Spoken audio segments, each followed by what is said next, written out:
Plus 0 plus half, तो total आया हमारे पास 3/2 इज आंसर। ठीक है, नेक्स्ट आगे चलते हैं हम।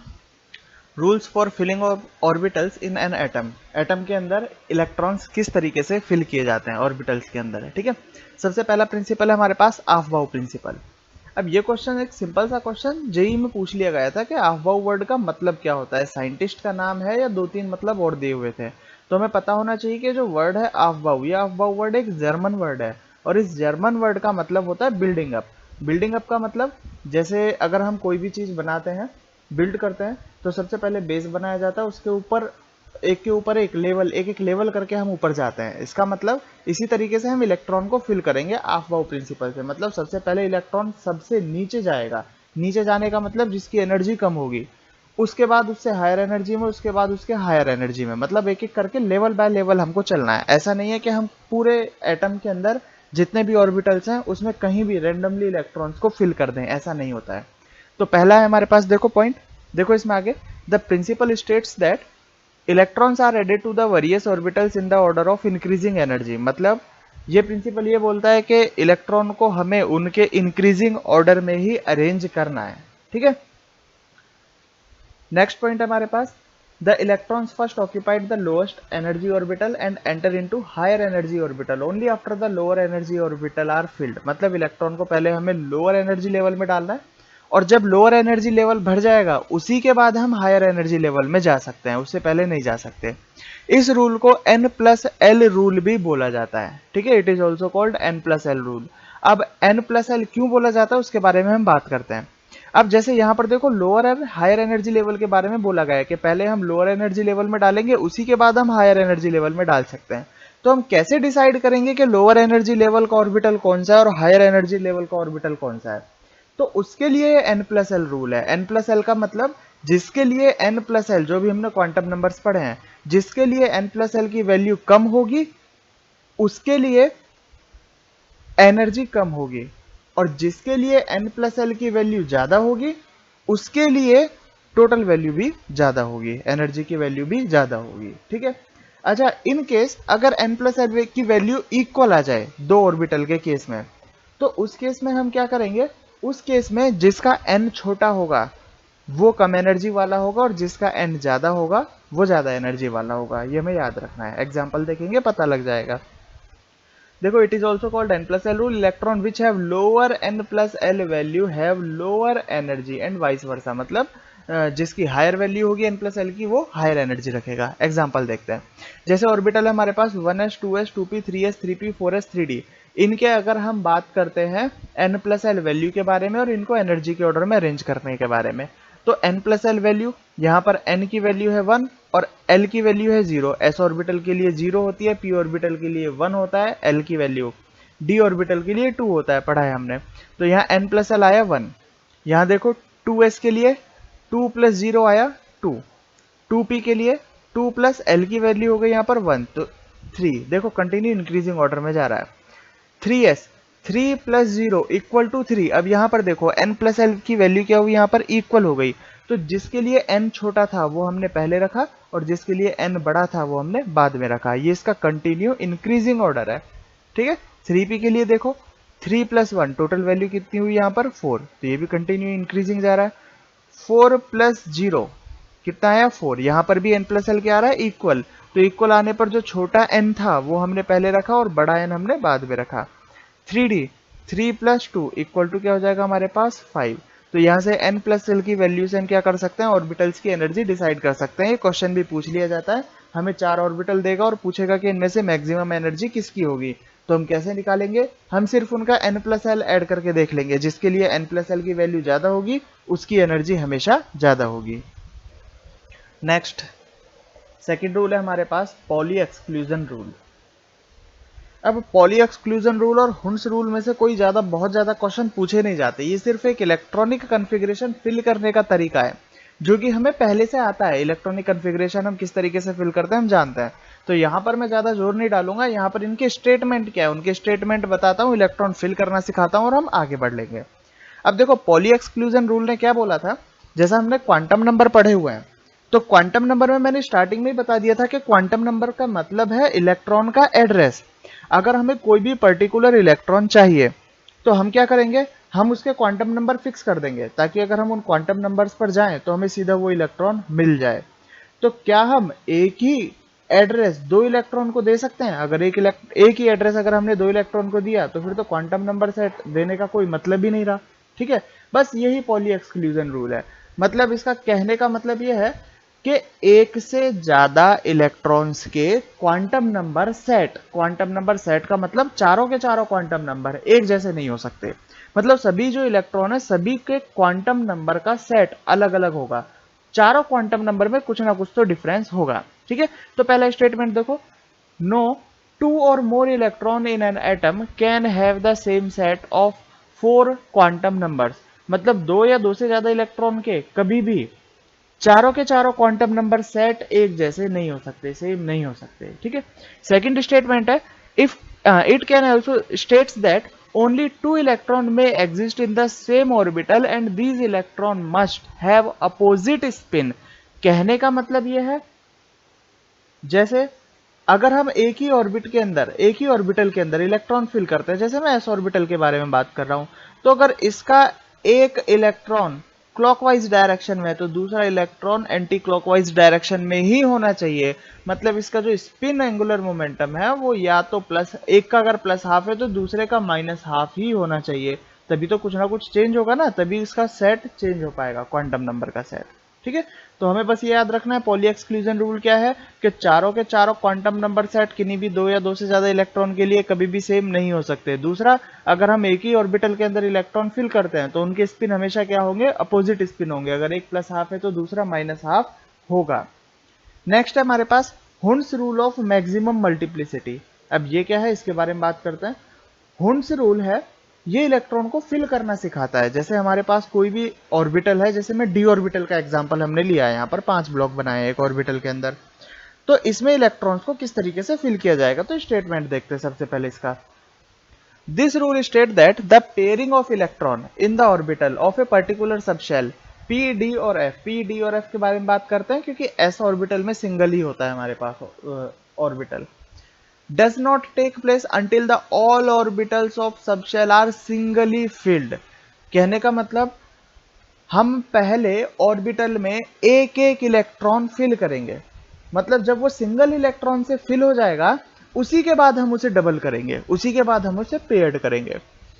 Moreover the single occupied orbitals must have electrons with parallel spin. सभी का स्पिन कैसा होना चाहिए, सेम होना चाहिए। देखो एग्जांपल लेते हैं, मान लो ये डी ऑर्बिटल है, इस डी ऑर्बिटल में टोटल डी सबशेल के अंदर टोटल कितना ऑर्बिटल है, 5।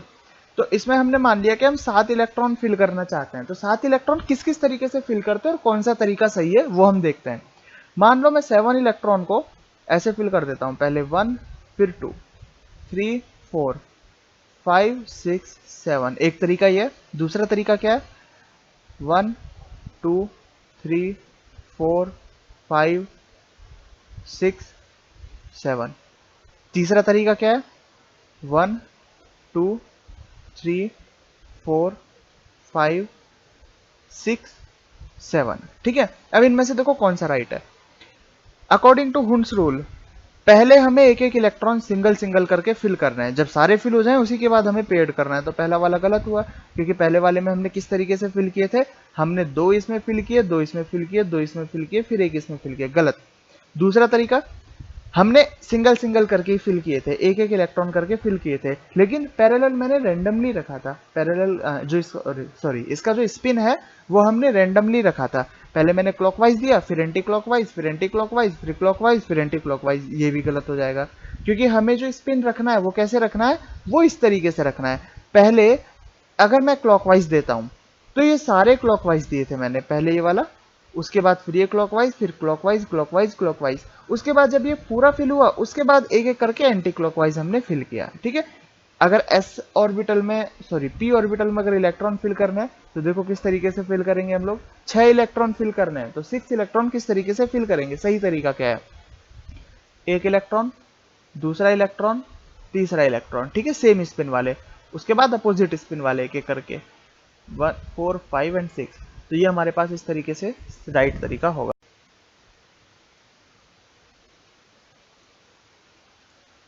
तो लास्ट हमने क्वांटम नंबर्स के बारे में थ्योरेटिकल चीज़ें पढ़ी थी। चारों टाइप के क्वांटम नंबर हमने पढ़ लिए थे। Principal quantum number, azimuthal quantum number, magnetic quantum number and spin quantum number. ठीक है, अब हम इनके क्वेश्चंस करते हैं। क्वेश्चन से हमें ये बिल्कुल क्लियर हो जाएंगे। एक बार मैं फिर से बता देता हूँ कि नंबर किस किस तरीके से होता है, एक एग्जाम्पल दे देता हूँ ताकि ये क्वेश्चन ईजी तरीके से हो जाए। जैसे अगर हमें सबसे पहले हमें दिया जाता है प्रिंसिपल क्वांटम नंबर मतलब n। ठीक है, n के बाद जो भी हमें n दिया गया है उसी से हम वैल्यू निकाल सकते हैं l की। l के बाद हम वैल्यू निकाल सकते हैं m की। ठीक है, और m के बाद आता है s की वैल्यू हमेशा फिक्स होती है, ये होती है plus half and minus half. ये किसी के ऊपर डिपेंड नहीं करती, या तो प्लस हाफ होगा या माइनस हाफ होगा। ठीक है, n की वैल्यू हमें गिवन होती है। ठीक है, l की जो रेंज होगी वो होगी 0 टू n माइनस 1 तक। m की जो रेंज होगी वो होगी -l टू +l तक, और s मैंने बताई दिया फिक्स है, plus half to minus half. Example ले लेते हैं। जैसे अगर एग्जाम्पल में हमको कोई भी वैल्यू दी गई है, 4 हमें n दे दिया, n इक्वल टू 4। अगर n इक्वल टू 4 है तो इसके लिए जो l की पॉसिबल वैल्यूज होंगी वो पॉसिबल वैल्यू होंगी 0, 1, 2 एंड 3। ठीक है, अब l इक्वल टू 0 के लिए m की जो वैल्यू होगी इनके लिए सबके लिए अलग अलग होंगी। ठीक है, तो बता देते हैं हम यहाँ पर, ब्लॉक्स बना देता हूं मैं यहाँ पर। ठीक है, तो यहाँ पर m की वैल्यू देखो क्या लिखा हुआ है, -l टू +l तक लिखा हुआ है। तो l की जो 0 वैल्यू है, इस 0 वैल्यू के लिए m की वैल्यू होगी ओनली 0। ठीक है, m की वैल्यू 1 वाले के लिए -1, 0 और +1 तीन टाइप की। इसके लिए +2, +1, 0, -1, -2। ठीक है, और 3 के लिए +-3 दोनों एक साथ लिख देता हूँ, +-2, +-1 एंड 0, 7 टाइप की ये हो गया। ठीक है, एंड s की value plus half and minus half. इस तरीके से हम इजीली वैल्यूज हम निकाल सकते हैं। ठीक है, क्वेश्चंस करते हैं। क्वेश्चन देखो, क्वेश्चन में लिखा हुआ है which of the following quantum number set is are correct. इनमें से कौन सा करेक्ट है वो हमें मार्क करना है। टोटल 8 क्वेश्चन दिए हुए हैं, तो जो भी करेक्ट है वो हमें मार्क करना है। फर्स्ट है हमारे पास जैसे n इक्वल टू 2, तो l इक्वल टू 1। देखो n इक्वल टू 2 के लिए l की वैल्यू, पॉसिबल वैल्यू कौन कौन सी है, l की पॉसिबल वैल्यू है 0 एंड 1, तो 1 ये करेक्ट आ रहा है यहाँ पर। अगर m की वैल्यू l की वैल्यू अगर 1 है तो m क्या हो सकता है, -1, 0 एंड +1, तीन वैल्यू पॉसिबल हो सकती है, सही है। तो s भी सही है हमारा, प्लस हाफ दिया हुआ है, इसका मतलब ये हमारे पास करेक्ट है। सेकंड देखो, for n equal to 3, l कभी नेगेटिव में नहीं हो सकता क्योंकि l स्टार्ट ही 0 से n-1 तक होता है, तो ये हमारे पास रॉन्ग है। थर्ड में देखो, n इक्वल टू 1 तो l इक्वल टू 0 करेक्ट है, लेकिन 0 के लिए m-1 नहीं हो सकता, अभी समझाया था मैंने। और s भी 0 नहीं हो सकता, s हमेशा क्या हो सकता है, तो प्लस हाफ या माइनस हाफ, तो ये भी रॉन्ग है। n equal to 2, l equal to 0, m equal to 0, यहाँ तक वैल्यूज ये पॉसिबल है, लेकिन s इक्वल टू 0 पॉसिबल नहीं है, तो ये रॉन्ग है। ठीक है, फिफ्थ में देखो, n equal to 4, l equal to 2, ठीक है, रेंज में है। l इक्वल टू 2 के बाद m इक्वल टू -1, ये भी रेंज में है क्योंकि -2 से और +2 तक जाता है। और s equal to plus half, मतलब ये वैल्यू हमारे पास correct. n equal to 3, l equal to 1, लेकिन l इक्वल टू 1 के लिए m कितना हो सकता है, -1, 0 और +1, ये हो सकता है, यहाँ -2 दिया गया है, मतलब ये रॉन्ग है यहाँ पर। n equal to 4, l equal to 3, m equal to 2, s equal to plus half, ये सभी रेंज के अंदर है। ठीक है, नेक्स्ट है n equal to 2, l equal to 1, m equal to -2, यहाँ भी रॉन्ग है। देखो ये यहाँ 1 है, तो ये होना चाहिए -1, 0 एंड +1, यहाँ -2 दिया हुआ है, तो ये रॉन्ग है। ठीक है, और s हमारा करेक्ट है। तो यहाँ पर टोटल कितने रॉन्ग है हमारे पास, 1, 2, 3, 4, 5 इसमें से रॉन्ग है, ओनली 3 करेक्ट है हमारे पास। ठीक है, नेक्स्ट क्वेश्चन की तरफ चलते हैं अब हम लोग। Which of the following orbitals are not possible, इनमें से कौन कौन से ऑर्बिटल पॉसिबल नहीं है। ठीक है, देखते हैं। सबसे पहले हम बात करना है 2D के बारे में। 2D, यहाँ पर जो शेल ऑर्बिट नंबर लिखा हुआ है, ये 2 लिखा हुआ है, यही किसको डिनोट कर रहा है, n को। तो n इक्वल टू गिवन है यहाँ पर 2। ठीक है, अब n इक्वल टू 2 के लिए कौन कौन से सबशेल यहाँ पर पॉसिबल हो सकते हैं, 0 एंड 1, मतलब s और p ही पॉसिबल हो सकते हैं, d यहाँ पर पॉसिबल नहीं हो सकता, तो इसका मतलब 2D हमारे पास करेक्ट नहीं है, पॉसिबल नहीं है। 4f के लिए चेक करते हैं। 4f के लिए यहाँ पर दिया हुआ है हमारे पास n इक्वल टू 4, तो l इक्वल टू क्या क्या हो सकता है, 0 1 2 3, ये 4 वैल्यू हो सकती है, और s p d and f, मतलब n इक्वल टू 4 के लिए यहाँ पर हमारे पास f ऑर्बिटल पॉसिबल है, तो इसे हम बोल देंगे कि ये पॉसिबल है। 4g के लिए बात करें तो देखो दिखाई दे रहा है 4g में मैक्सिमम कहाँ तक जा सकता है, ये मैक्सिमम f तक जा सकता है, 0 1 2 एंड 3, इसके आगे हमारे पास ऑर्बिटल पॉसिबल नहीं है, तो 4g भी हमारे पास पॉसिबल नहीं है। 6d के लिए बात करें, n इक्वल टू 6, तो l इक्वल टू क्या हो जाएगा, 0 1 2 3 4 एंड 5, मतलब s p d f g h, यहाँ तक ये पॉसिबल है। तो n इक्वल टू c के लिए d ऑर्बिटल यहाँ पर पॉसिबल आ रहा है, तो इसका मतलब 6d यहाँ पर पॉसिबल है। तो कौन कौन से ऑर्बिटल पॉसिबल नहीं है यहाँ पर, 2d एंड 4g टाइप के ऑर्बिटल यहाँ पर पॉसिबल नहीं है। ठीक है, नेक्स्ट क्वेश्चन है हमारे पास, what is a angular momentum for d electron. D electron के लिए हमें एंगुलर मोमेंटम निकालना है, तो ऑर्बिटल एंगुलर मोमेंटम का फॉर्मूला हमें पता है,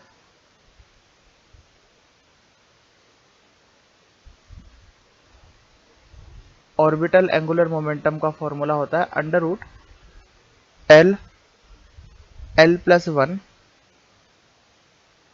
h बाय 2 पाई। ठीक है, यहाँ पर d ऑर्बिटल के लिए जो l की वैल्यू होती है, d ऑर्बिटल के लिए l की वैल्यू होती है हमारे पास l इक्वल टू 2, यहाँ पर हम रख देंगे 2, तो 2 प्लस 1 h अपॉन 2 पाई, तो ये हो जाएगा हमारे पास अंडर रूट 6 h बाय 2 पाई, ये हमारे पास answer.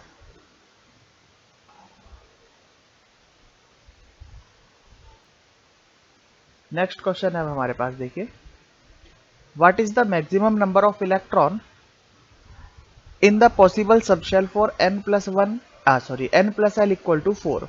n plus l equal to 4 के लिए मैक्सिमम नंबर ऑफ इलेक्ट्रॉन कितने पॉसिबल हो सकते हैं, देखते हैं। हमें गिवन है n plus l equal to 4। अब n प्लस l के लिए मैं कौन कौन सी वैल्यू रख सकता हूं, मतलब कौन कौन सी वैल्यू से इनका समीशन 4 आ सकता है, तो हम 4 प्लस 0 रख सकते हैं, 4 प्लस 0 के बाद हम रख सकते हैं 3 प्लस 1, 3 प्लस 1 के बाद हम 2 प्लस 2 इक्वल टू 4 रख सकते हैं, लेकिन 2 प्लस 2 इक्वल टू 4 तो होता है, लेकिन n इक्वल टू 2 के लिए l की वैल्यू 2 पॉसिबल नहीं है, n इक्वल टू 2 के लिए कितनी वैल्यू पॉसिबल है, 0 एंड 1। इसी तरीके से अगर मैं 1 प्लस 3 इक्वल टू 4 रखने की कोशिश करूंगा, तो n इक्वल टू 1 के लिए l इक्वल टू 3 पॉसिबल नहीं हो सकता। ठीक है, तो इसका मतलब इससे आगे वैल्यूज नहीं जा सकती, तो मैक्सिमम हमारे पास कितना जा रहा है, 4 प्लस 0 एंड 3 प्लस 1। तो 4 प्लस 0 कौन सा सबशेल आया हमारे पास, 4 तो बना, ये आया हमारे पास 4s subshell, 4s, and 3 plus 1 क्या आएगा हमारे पास, 3 प्लस 1 आएगा 3p। s ऑर्बिटल में कितने इलेक्ट्रॉन आ सकते हैं, 2 इलेक्ट्रॉन। p ऑर्बिटल में कितने इलेक्ट्रॉन आ सकते हैं, टोटल 6 इलेक्ट्रॉन। तो इनका टोटल क्या हो जाएगा हमारे पास, टोटल आ गए हमारे पास 8 इलेक्ट्रॉन इसके अंदर आ सकते हैं, तो आंसर इज 8। नेक्स्ट क्वेश्चन है हमारे पास, the sum of all quantum number of hydrogen atom. The sum of all quantum numbers of hydrogen atom is, options given है हमें 1 0 3/2 5/2।